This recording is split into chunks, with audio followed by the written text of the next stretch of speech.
Hey, how's it going? So, I don't know if you can see right out there, but we've got some real bad air quality. It's sort of continued.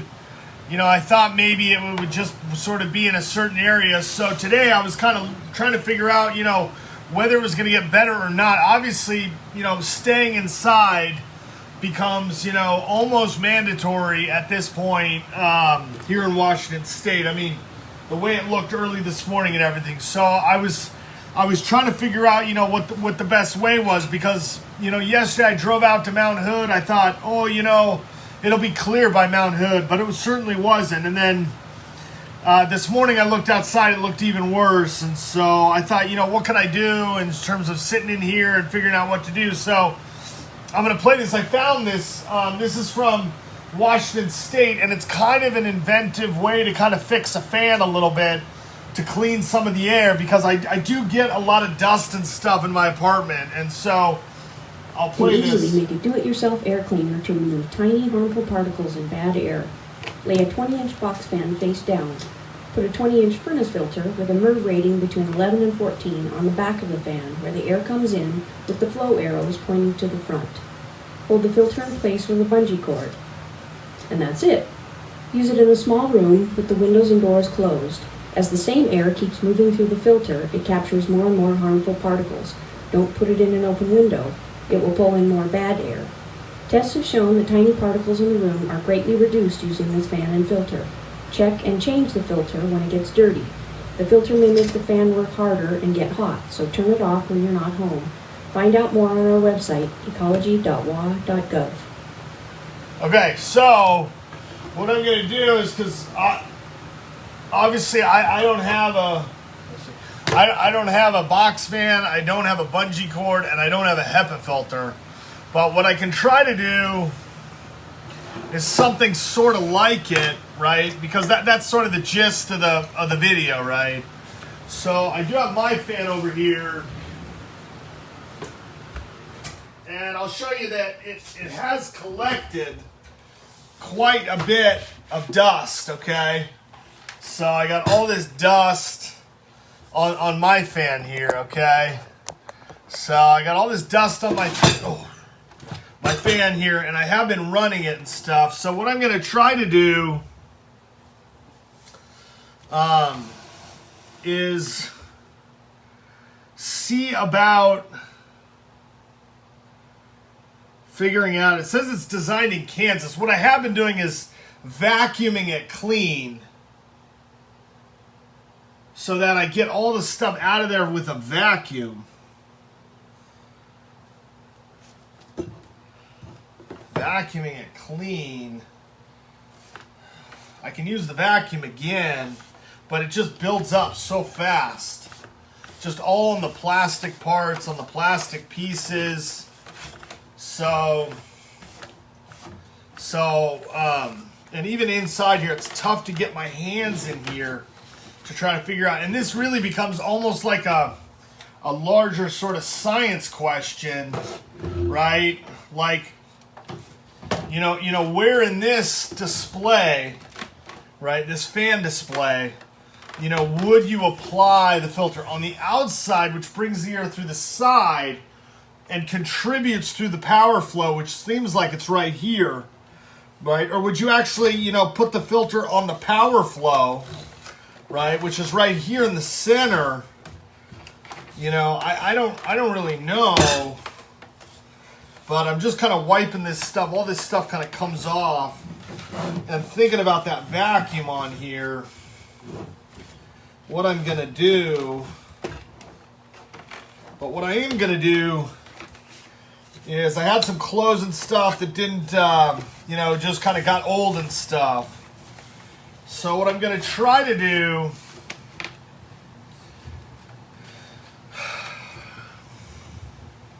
see, what I'm worried about is right here, the motor.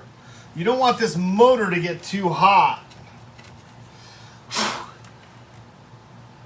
And I already have dust sort of going into that motor compartment. So I think about, now the other thing you could think about is that what you could do, right, is you could do an opposite, okay? you could, on this type of fan, because it has a spiral, okay, as opposed to the box fan, which doesn't have a spiral, it's a straight blow grid, okay. Here you have this spiral formation, okay. So what we might want to do is form kind of an outer bezel, okay, that comes off and blows into this, okay. It's sort of an opposite, right? It's not sucking in the back. I'll still collect, okay, the dust at the back, but because we sort of have this core here, this like power core, the motor is right focused on the back. It's not dispersed around or any other components around. It's all compact right at the back. And so you want to almost always keep, obviously, these clear and not have any back drag, okay? So what it means is we have to kind of be a little bit unconventional with this one and somehow try to form a frontal, okay? A frontal sort of collector, you know, that comes through the fan. It will collect on the back, but whatever comes through that fan on the back will go directly into, you know, whatever we put on the front of it, okay? Which also means we don't want to have we don't want to have it flush, okay? But there will be like blow off it, okay? The only other thing I could combine with that, okay, but I don't have it actually. I don't think I actually have it. Would be some type of like spray bottle, okay? So you put the thing on the front, and then we talk about dampening or wetting, you know, stuff that creates a little bit of extra moisture. You could actually do a spray bottle and occasionally spray whatever that outer filter is, if it's a cloth, right? And the cloth would get sort of damp, but the air is blowing into it, and it would sort of collect more and more of that dust. And then it would dry, and then ideally stay on that filter, and then you could eventually empty it, okay? So now this does have good corners, okay? Good corners on the top, good corners on the bottom, but they do fold back into it, okay? So I'm gonna have to try to figure out how to connect something off the corners, okay? Somehow with whatever items I have in my apartment, okay? With obviously some type of filter. So the first thing I'm gonna do is I'm gonna get the cloth that I'm gonna use. And I have some scissors here and some cloth, and I'm gonna try to make something somewhat patchy. Okay.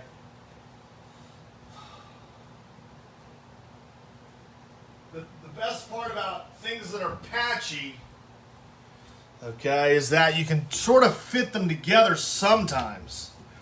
You know, like a shirt that's sort of patchy. And I think what we have here is we have something that works really, really well, that fits almost, you know, practically the entire surface, okay?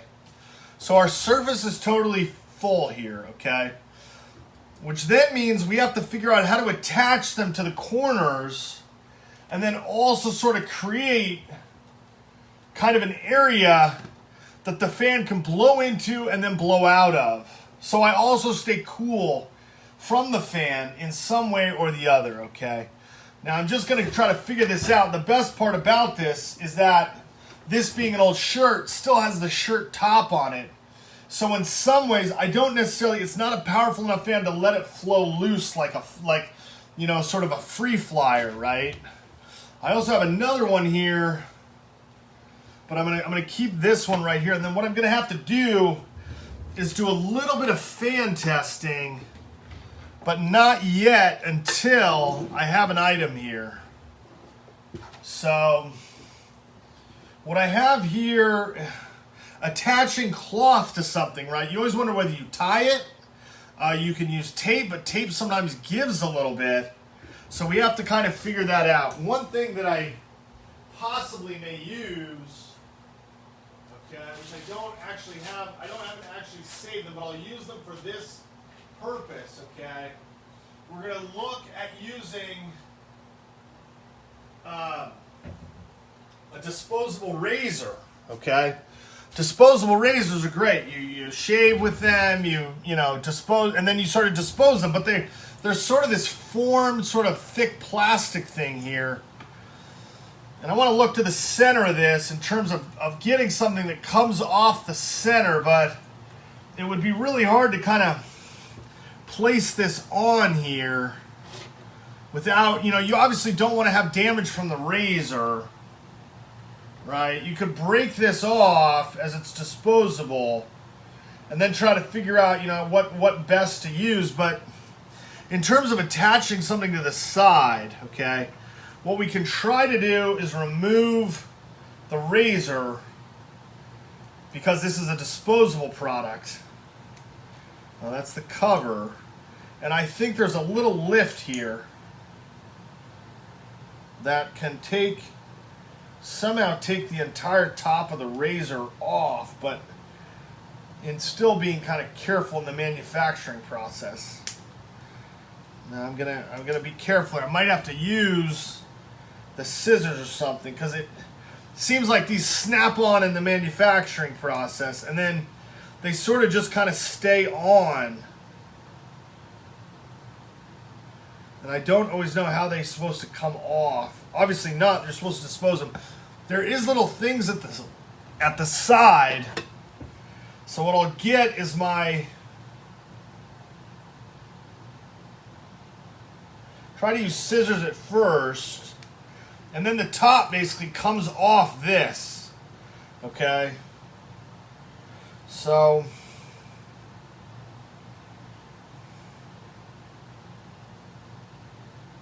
what you end up having basically is sort of a stick type thing with a removable disposable top, okay? Now this almost becomes like a picking tool that you could use, but what you can do is it sort of fits in here like this, right? Or we could attach it to the corners here. And we, you know, attach it somehow to the corners here, or even just by wedging. You know, we could do sort of a cheap wedge. I don't know how well it would hook or contain. It eventually might break some of the plastic and ruin some of the flow, okay? But you basically get, not something like that, but you basically get some amount of wedging in here, but we are going to somehow need something. Now, you have lost the disposable razor, right? But I did use this, and this was probably ready to be disposed. But you have to kind of think, is there anything here that I can attach this to on its own? Or is it something that I would have to, you know, sort of have it fit onto better, right? You know, some type of stick or something that comes off the top. You know, comes to mind, you know, are those pizza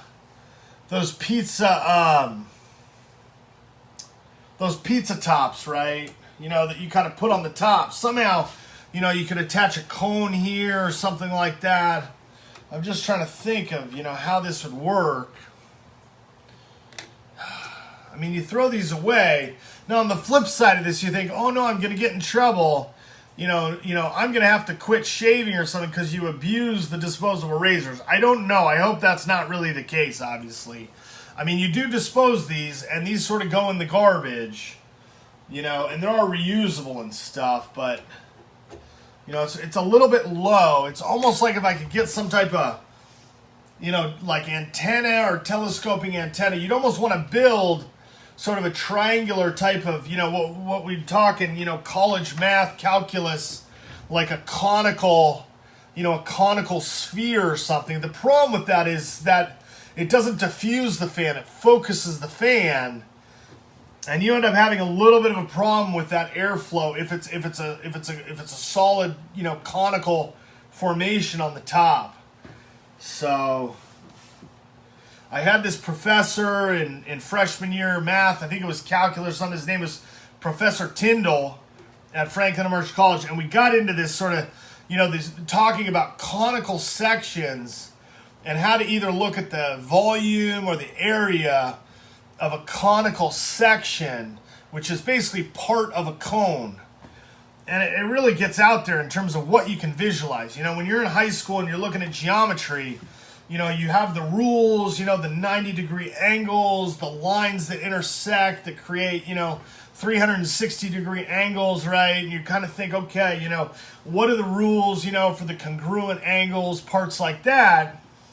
And then by the time you get into college, you're talking about, trying to figure out the area, of a conical section, which is totally round and sometimes diagonal in part of a cone that you don't really see or interact that often with. I mean, most of the times when you see cones, they're on the side of the road for construction projects, right? You don't really think about this. So when I got there, I thought, wow, that's really, sort of maybe at the limit of what I could do normally, in a college class for mathematics, is trying to find the area of a conical section, with calculus formulas and stuff. I mean, we talked about, derivatives, stuff like that, but, where you sort of reduce the equation.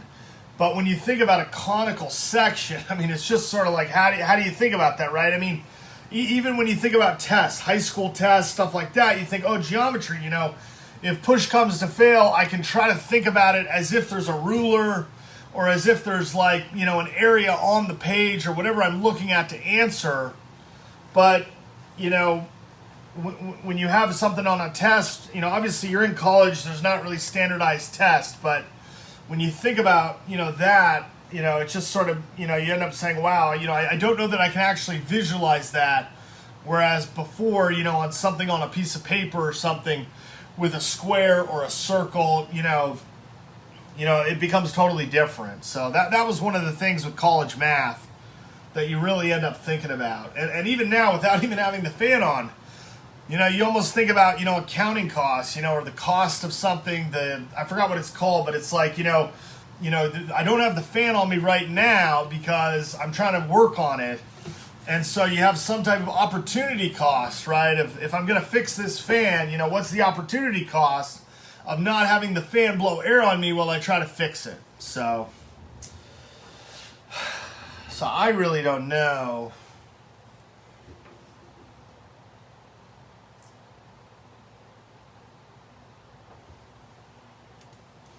What I might try to do is just simply affix the towel with its extra looseness, okay, on the corners, right?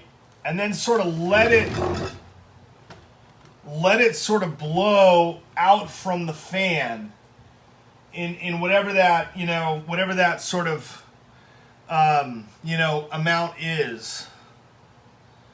So, but I'm going to have to use tape. And it would end up sort of billowing like a parachute type thing. But I wouldn't get that much airflow from it either.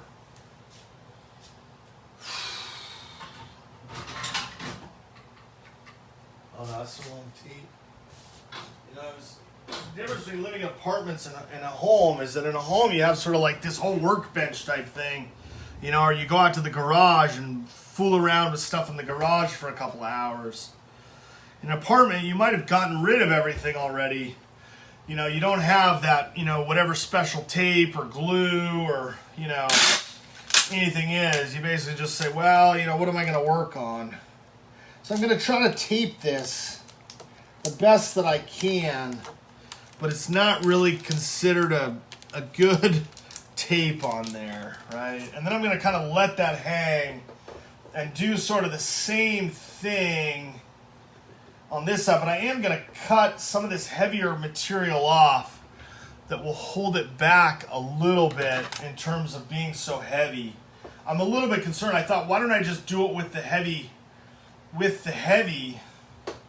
but you almost say, would you want a space in there? You could even use the collar as a center to get kind of a flow out the front. It ends up being kind of more of a long-term science type thing, where you put a hole in the center, right?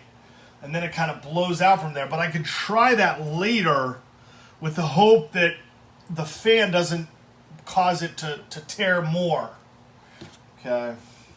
So we're just going to let this kind of hang on here, and then we're going to cut off part of this. I'm gonna cut a little bit of a thing here.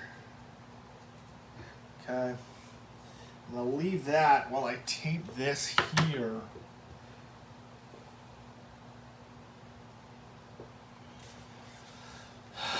I mean, obviously, I think when you tinker around with something like this, the opportunity cost always exceeds just simply leaving the fan on. But sometimes when you're not able to really leave the home or the apartment, you know, it sort of becomes a better thing to do rather than, you know, saying, oh, I'm going to run outside or, you know, do whatever. We'll do kind of a double tape here on this edge and then wrap this around the best I can. Now that's going to give a little bit of flow there. We got to do it on this other side as well. I didn't do the wrap on the side. It's a little bit concerning here. And obviously this is something that, you know, oh no, the tape came off again, you know. So I'm going to lose the entire center of this, which becomes a little bit worrisome for me because I don't have this rag anymore. Or I won't have this rag anymore. Okay. But I can use that for something later. And we're going to kind of try to do basically the same thing. I do have an electronic, you know, the on-off switch up here. But I'm going to try to just get a little bit of a corner to tape this on here.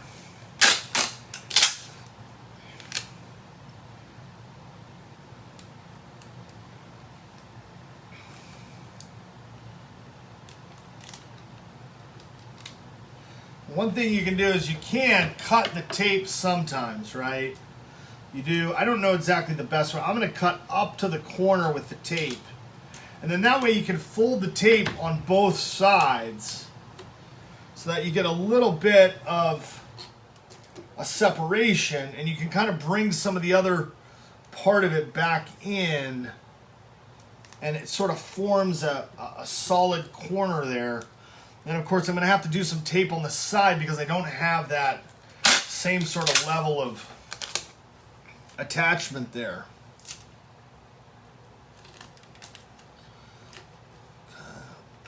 There we go. And then I have to leave the side of it for the power button. So I turn, then this is going to flow, okay? And then, okay, then we got to bring this down. Now what I'm going to do is leave plenty of space for there to be airflow, but I am going to cut one side of this so I can get kind of it around both sides, okay? Kind of goes around the corner a little bit. I'm trying to think of how I want to do this. It becomes opposite on the other side. That's always sort of the fear that you might have.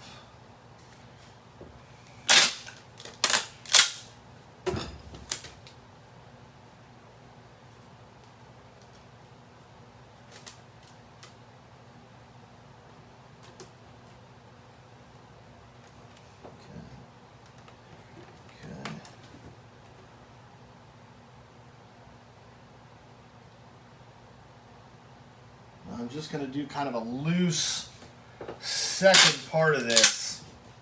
It's not quite what I'm looking for, but I'm going to try to make it work. And then of course you got to cut the tape on the corner so it doesn't crinkle fold around both sides, okay? And that way you can get kind of a whole corner around that tape. Ends up being really good. Now, the last part I'm going to do is I'm going to do the center hole. But I don't want to. I know it's going to create more problems than it's worth. I just know it. The center hole I don't want. You don't actually want the center hole. I don't think. But I'm going to plug this in and we're going to see what it's like right here on the table.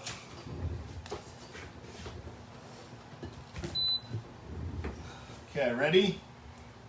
I'm a little bit worried, but where's that power button? go. And that's what it looks like. And then the tape's got a hold.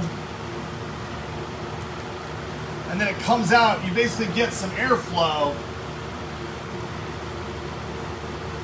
And then the last part of this, right, is I'm gonna mimic a spray bottle.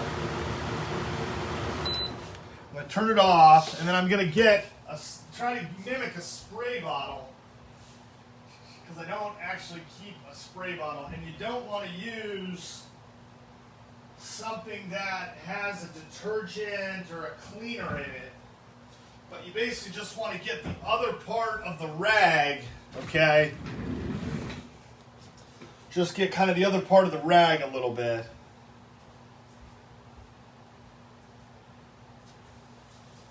So the other rag gets kind of wet. It takes a little bit longer to absorb, right? And then basically you just do sort of that, what we used to talk, the painter, the Jackson Pollock painter, and, he sprays the paint on the stuff. You basically just dab it a little bit. This is wet, and then this sort of gets a little bit dampness. You can see the spots on here. It sort of looks like it's sort of raindrops, I don't drip the water. I can't really spray it. I don't have that spray bottle. You kind of dampen here. It doesn't absorb as fast. These cloths, this newer type of fabric and stuff, doesn't always, get any of this wet. But you can see the droplets on there, right? A little bit of dampness here and there.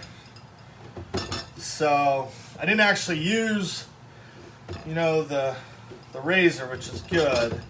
Maybe save myself from a hacking policy, some type of rule policy, or loss of product because of hacking. It's all sort of the rules and stuff. You used to just sort of say, well, does it work? I got no problem. Now you sort of say, what are the rules? What's the pen? Oh, sorry. Okay, so you see it works kind of there. And we get kind of this dampness here that should collect some of that. Now you don't get the direct fan off, so the fan's going to change a little bit. And that's basically it. I'll show you here. And then when this shirt gets more and more dirty, I can take this off. And maybe I can even try to squeeze the water onto this, right? And you see the drops, they don't soak in right away. They sort of fall off to the sides, but it's one way I can kind of get some water on there, okay, so that as soon as that dust hits it, it sticks to it.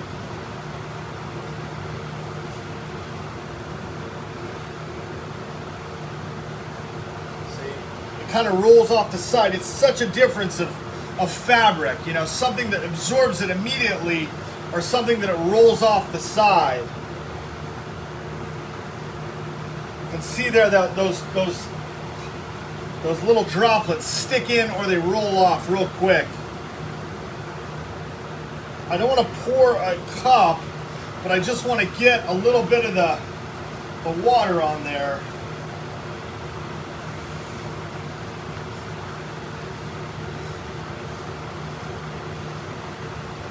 Rolls off a little bit. Some of it absorbs in fast. Other of it rolls off the side. You got a little bit of that. I guess I don't know if they call it a wicking process or not, but there shouldn't really be any wax. Normally wicking always has to do with wax.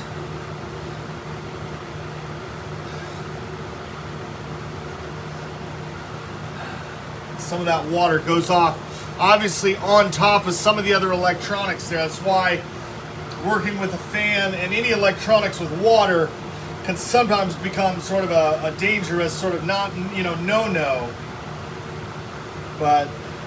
And obviously this will dry, which is why you obviously would want to have a spray bottle. You can keep spraying this, and whatever that, oh shoot, I totally screwed it up. I hit it with my finger. Almost broke my finger too. You can also keep it as a 3/4. Simply do a 3/4, just like that, that actually does even better. Right, so I think that's what we'll do. I'll just leave it as a 3/4. Okay, and then we'll just kind of have it like this. It'll collect into there and then come off the side. So if you can see it like that. Just do it right like the 3/4.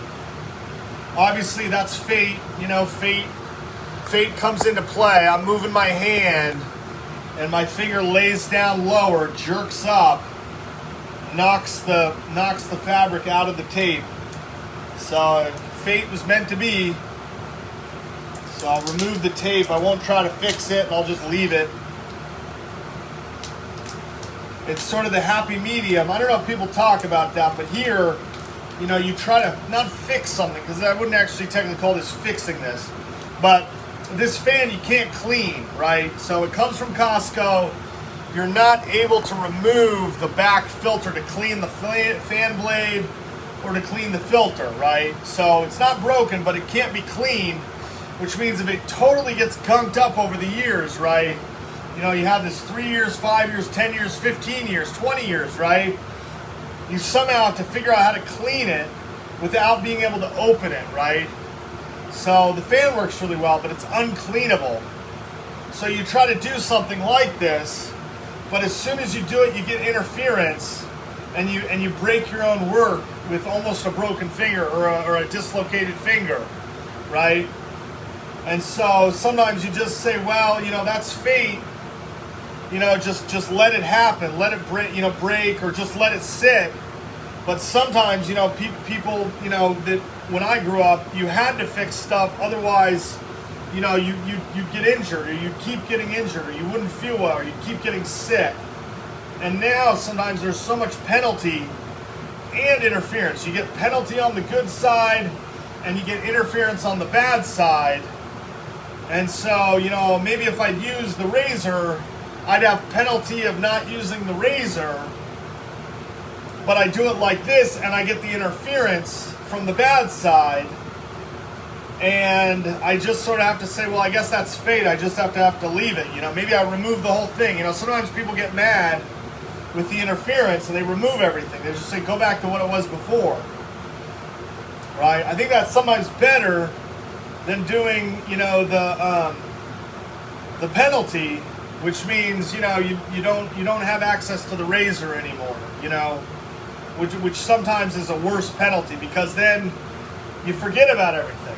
You remove the fan or you leave the fan, and then, you know, you have trouble shaving for the next 3 or 5 years until finally you talk to somebody and they say, you know, you were hacking with, you know, disposable razors or whatever. And so you're going to have, you know, itchiness in shaving or whatever, you know, and you totally forget about the penalty, which never seems to go away unless maybe you try to trade or make an agreement, or, you know, like, oh, you know, I'll, you know, do this or that, or I mean, that's why people try to invent things. They say, well, how about if I, you know, I work at Gillette, and how about I, you know, invent a new disposable razor, you know, then I can use the new one, right? So then that's sort of all part of a career of, you know, having to do things, right? I'm not saying I'm forced to, you know, to put a filter on this fan or figure out a way to clean this fan because it doesn't clean, you know, there's no way to actually clean it by removing, you know, the area to the fan. But, you know, when you're growing up and, you know, you sometimes inevitably you're going to have penalty from stuff if you try to do things or fix things, you know. Sometimes people have confrontations, or they talk to people who say, well, you know, you don't go to that store anymore, or you don't buy that product anymore. And as a kid, you know, some of those, you know, add up, and by the time you get to be an adult, you're like, I really got to, you know, do something so that I can get some of those things back, because otherwise, when I'm older, I won't be able to live. You know, I won't be able to, you know, filters are important when you have bad air like this, right? I mean, let's say somebody, you know, does something like this, but instead of a, you know, messing around with the disposable razor, it's a, you know, it's an air conditioning fan or something. So your penalty is, you know, you don't have filters, right?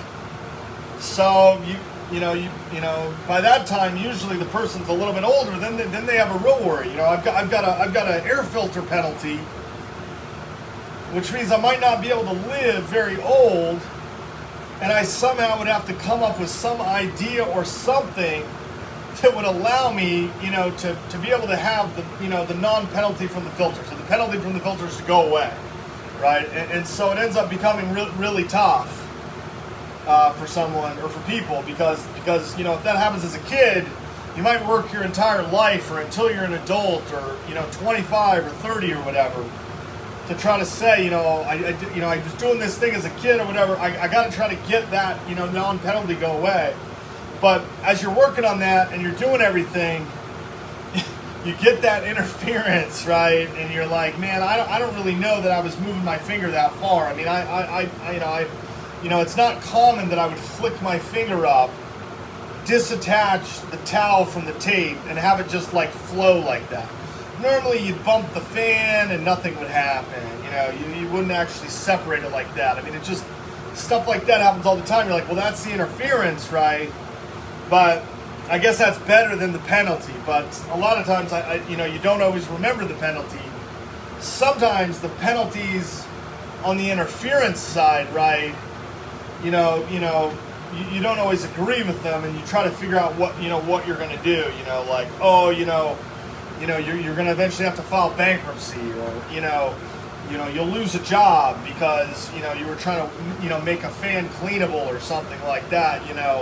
And you get the interference and sort of a penalty with the interference. But if you lose the ability, to have probably not a shirt. Someone's probably not going to lose penalty to wear a shirt, right? But maybe it'll be the type of shirt, or the color or something. You just never know, and you can't ever. I mean, it's really tough to predict, all the penalty, that happens before. I mean, you just don't know, and so everybody's life's kind of changed. I think that's a lot of people now. Life, has changed a lot. But if you're used to having a lot of interference, you can get real mad. Rip the whole thing off. Take the fan back, throw it out, whatever. And sometimes you can get even more penalty from that because you're disposing electronics or whatever.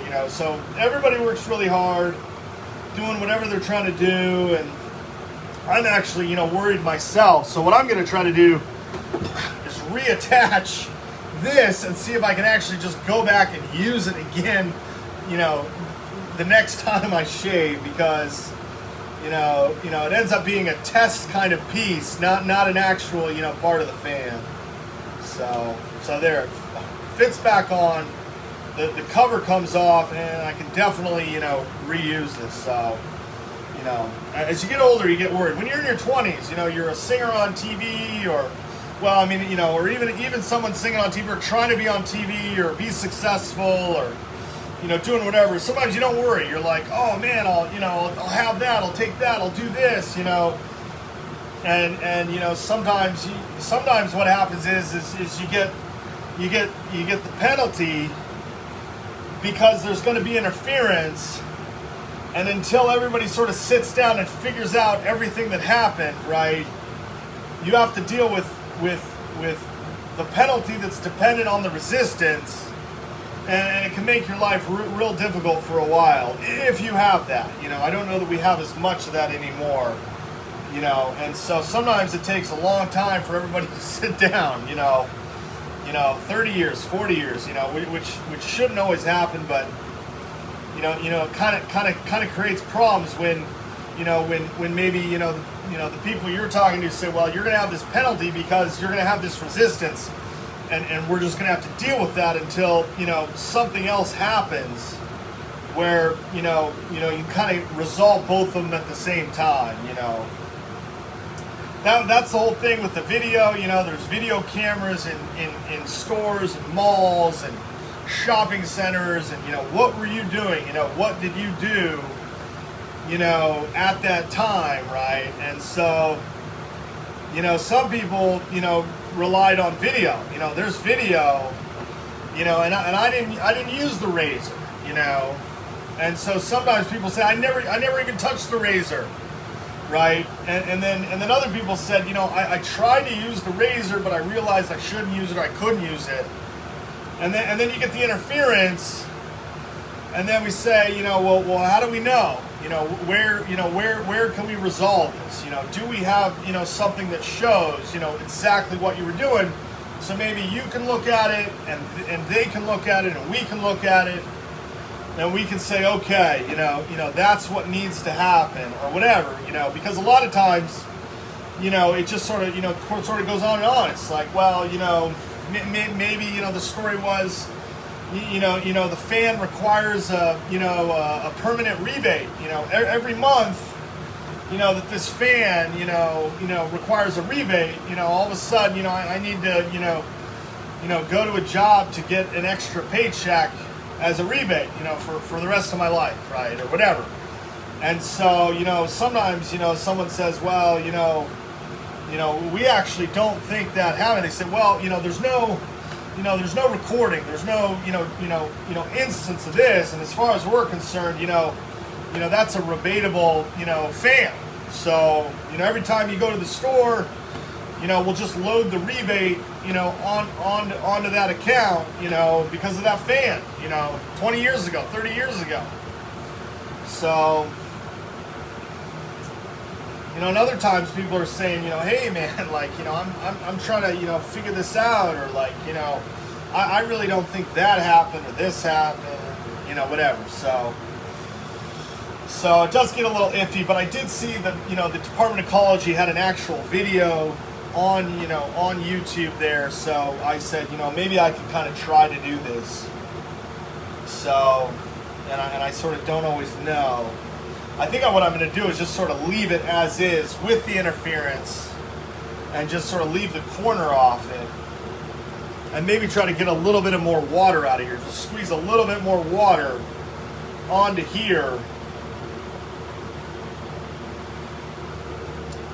and kind of put this over here so it'll fold back, but maybe just get a little bit more water on here. And see, I can't really get any more water out of this.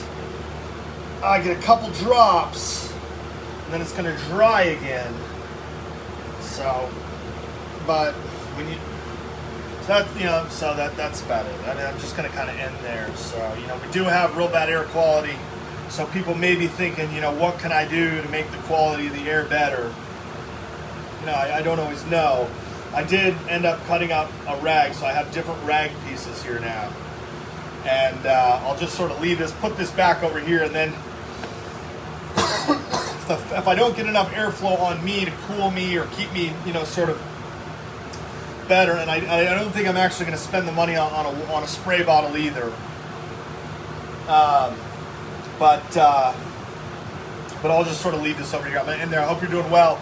Hope you're having a good day, and I hope, on the west coast of the United States, you don't have too many problems from all the smoke and the hazy weather. So talk to you later. Bye-bye.